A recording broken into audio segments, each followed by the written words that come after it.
আসসালামু আলাইকুম রহমতুল্লাহি বারাকাতুহু।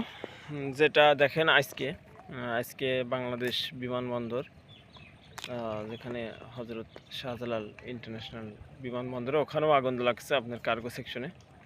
এটা আমাদের দেশের একটা নিত্য প্রয়োজনীয় একটা মানে কারবারের মধ্যে একটা আগুন আগুন আগুন যেটা আমাদের দেশের টেম্পারেচার খুবই কম, তাপমাত্রা এতটা বেশি না, তারপরেও এত আগুন ধরে। কারণ এইগুলো সরকারিভাবে সেফটির কোনো বিল্ডিংয়ে সেফটি মেনটেন্যান্স করে কোনো ভবন করা হয়নি, এমনকি সরকার অফিসে না। এই কারণে এত আগুন। আর এগুলো সরকার দেখেও না, সরকার দেখার দরকারও হয় না। আগুন লাগানোর পরে ফায়ার সার্ভিস যায় আগুন নিবে, বাস। পরে কোনো এগুলো আর ওই খালি মুখেই বলে আমরা এটা করবো সেটা করব। কবে শুনবেন যে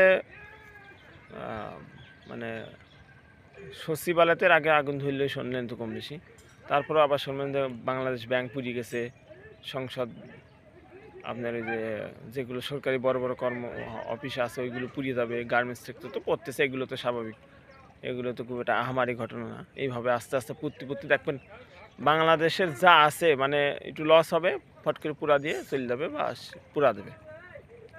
সরকার এটা জানি না কবে টনক নড়বে, তবে আমার মনে হয় সরকার এই বিষয়ে যদি পদক্ষেপ না নেয় তাহলে সামনে ভবিষ্যতে আরও খেসারত দেওয়া লাগবে।